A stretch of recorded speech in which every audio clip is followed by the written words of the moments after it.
it hurts a lot more when you actually watch the game in person. Anyways, everybody, this is a huge milestone for me. Huge round of applause for myself. Before tonight, I have attended Rays playoff games and Chiefs playoff games, but never Lightning playoff games. So that changed tonight. Tonight was my first ever in-person Lightning playoff hockey game. It was prolonged. It was way overdue. I was actually going to go to Game 5 in 2019. As we all know, we got swept, so Game 5 never happened. The next year, there were no fans allowed anywhere. It was a COVID season, and so it was definitely prolonged. But it finally happened tonight. I went to my first Lightning playoff hockey game, and it wasn't a bad game. Well, for Lightning fans, it was bad, but from like a hockey fan perspective, it was a very entertaining game. But like I said, it does hurt a lot more when you actually do watch it in person. You're like following it closely. You're seeing the action happen live right in front of you. But, you know, it is cool. They had these, you know, I'm sure for Panthers fans, it got super fucking annoying, but it's all good in the hood, baby. You know, there's a lot of reason for Lightning fans to be mad at the loss today. And, you know, there's certainly a lot to criticize on the Lightning's perspective. But let me just make myself clear. I never expected to take a 3-0 lead. I think it was a shock to most people. If not most people, then at least to me, it was a shock that the Lightning left Miami with 2 wins. I thought that was surprising. I thought we'd split it 1-1. So, you know, losing 1 in Tampa, you know, I didn't expect a sweep. Everybody expect a sweep. I fucking didn't. So a 2-1 lead doesn't surprise me. I think it was bound to happen at some point. There was a lot to be frustrated about, though, on the Lightning's perspective, though. So the first period was all Florida. So the first goal for the Florida Panthers would come from Sam Bennett, assisted by Huberdeau and Tippett. This was 100% a shot that Vasilevsky should have stopped. In Game 1, Vasilevsky let up 5 goals. In Game 2, only 1. But in Game 3, another 5. I don't know what's going on with Vazzy, but he's definitely not in typical Vazzy form. This is a goal that really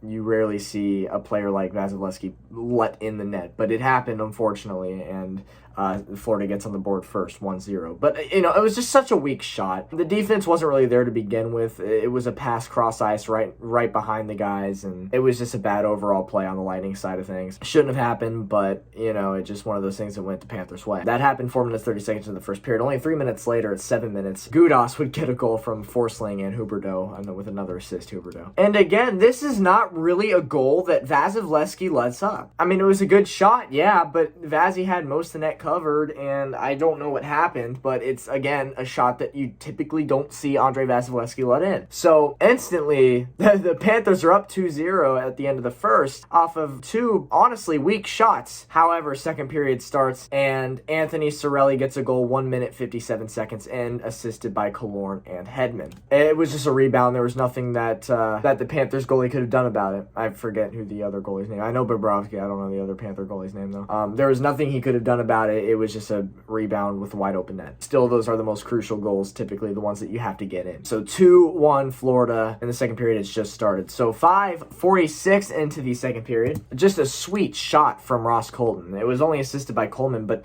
Ross Colton knocked down on his knees, gets right up and shoots the puck instantly. Just a fantastic overall heads-up play by Ross Colton, and it was just a snipe. This actually happened close to where I was sitting, and I thought it had hit the crossbar. I didn't think it went in, and then the horns went off, and I was like, oh shit, it did go in. It was just a snipe, yo. Like, it was the inside crossbar, which is really hard to hit. So he got it, and it was just an absolute snipe. Great play by Ross Colton, and suddenly it's a tied game, 2-2. 2 minutes later, Steven Stamkos had a goal passed over to him by Ryan McDonough. I did not see this. I was in line getting my fucking Pepsi. Shout out to the Amalie Arena cashiers that take 3 minutes per customer to check them out. Ridiculous. There was only like 5 people in line. It took me like goddamn 10 minutes to get back to my seat. Anyways, I missed the goal because of it. It was really weird watching the TV, hearing the entire crowd celebrate, horns go off before it happens on the TV. But, you know, that's what happened. But, you know, it was a good goal. I'm going to be fair here. It was a goal that if it happened to Vasilevsky, I would have said that he should have stopped it. So I'm going to say the same thing here. The Panthers goalie probably should have stopped it. But it was just kind of a lucky pass and whatever just to get it in. Lightning are suddenly up 3-2. And then it wouldn't last long, as 2 minutes later, the Panthers got another goal. This was a power play goal, just a redirect in front. There was nothing Vasilevsky could have done about this one. I don't blame him for this one. Nothing he could have done about it. But it was an Alex Winberg goal, power play goal off of a Weegar and Tippett assist. Once again, it's a tie game 3-3. Only 2 minutes later, Braden Point would have a goal, and this was one of the best setups you'll ever see. This happened a couple games ago. I believe it was game 1 this happened. Victor Hedman passes to to Kucherov. Kucherov acts like he's going to go for a one-timer and just passes it straight to the middle with a wide-open Braden Point. Braden Point has a wide-open net because it fakes the goalie out thinking that he's going for the one-timer. I know it's kind of a confusing way to state it, but that's exactly what happened. Kucherov fakes the one-time, passes cross-ice, and Braden Point has a wide-open net, and it's just one of the best assists you'll ever see. So, Lightning are once again up 4-3. Vasilevsky, about 2 minutes later, would have the save of the night. So, I mean, I guess he made up for one of his shitty let-ins, but still, it is a good save, and that is something that he definitely deserves credit for. Not even a minute after that incredible save happened, Alex Killorn would have a rebound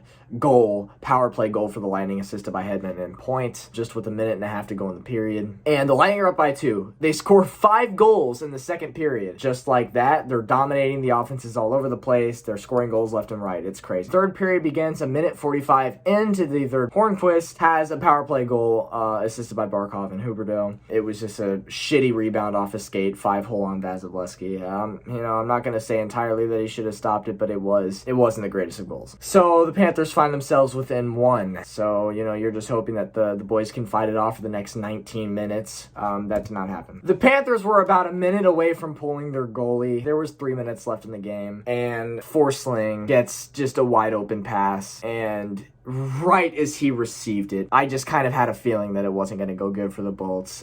It wasn't a great shot. So, in my honest opinion, and we're talking Vasilevsky standards, this is not a goal that Vasilevsky should have gave up. So that's 3.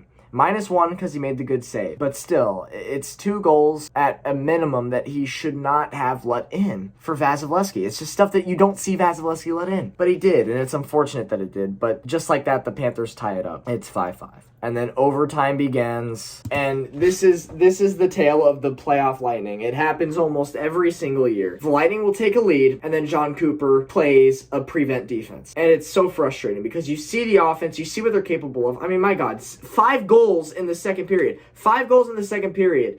We know the offense can score. We know the offense can go and dominate in the opponent's zone. We know they're capable of doing it. So why in the third period let up? Why in the third period let them right back into the game after going up 2? Why in overtime continue to play prevent defense? I don't get it. And I put the blame on John Cooper for it because the offense had no reason to let up. I know that if they wanted to, they could have went and they could have continued dominating in the opponent's zone. It's just frustrating because it seems to happen every single year. The Bolts take a lead and then they sit back and roll over and fucking die. So frustrating. And then I don't even want to talk about the overtime goal. It was just shitty. Lundberg scores 6 minutes in for the Panthers, and that's it. The whole arena is just like, well, shit. And then everybody goes home. And just to give you guys an in-depth detail about the actual in-person experience. The capacity was at 49%. There were 9,500 fans there. It did not really feel like a COVID capacity game. It was loud. It was really loud. The seating pods were hardly, they weren't socially distanced. The seating,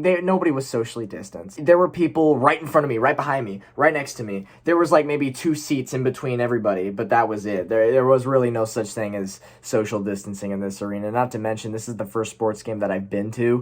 I've been to sports games where people walk around without masks, but they have a drink in their hand. Here, people were walking around with nothing in their hands, still with a mask off. So just giving you a warning, if you're scared of COVID and you're a mask Nazi who yells at other people to put their mask on, then Amalie Arena is not the place for you right now. Because, let me just tell you, in Tampa Bay, Florida, COVID doesn't fucking exist. Nobody here really gives a shit about it. Nobody ever socially distanced here. That's a fact. Even from the beginning, nobody here socially distanced. Masks are disappearing left and right all of a sudden because of the new CDC guidelines. All these businesses are ditching them, saying, oh, if you're vaccinated, then you don't have to wear them anymore. So basically, we're slowly starting to not give a shit about masks either. And in all honesty, I probably could have showed up to the arena with no mask at all and gotten away with it. And I'm a fan of it. I don't even care if that's controversial. I'm a fan of it because it indicates to me that we're on the right track and we're really close. We're this close to normalcy. At least in this part of the country we are. Tampa, Florida is a great place to live. Let me tell you what. It's feeling a lot more normal than it has been in the last year. But just being at the game tonight just indicated we're this close to being normal again. And it was a great feeling. With that being said, guys, I'm going to get out of here. Let's go Bolts. And, hopefully we could take game 4 here on Saturday because I really don't want this series tied up because Florida's a good team. I think Tampa's obviously better than Florida, but such a weird thing to say. Oh, Tampa is better than Florida. That's like saying Buffalo is better than New York. That's like saying Los Angeles is better than Southern California. It's stupid. I hate that they have the Florida name. But yeah, I think Tampa is better than Florida, and I think they're definitely capable of taking this series. But if Vasilevsky continues to let up these shitty goals and John Cooper continues to play this prevent defense when taking leads, then it's not going to be a great run for the Lightning. Let me just tell you that right now. Anyways, I'm going to get out of here. Thank you so much for watching. It's your boy Chiefs Race Bullets, your #1 sports YouTuber on YouTuber, baby. I will see you in the next one. Peace out.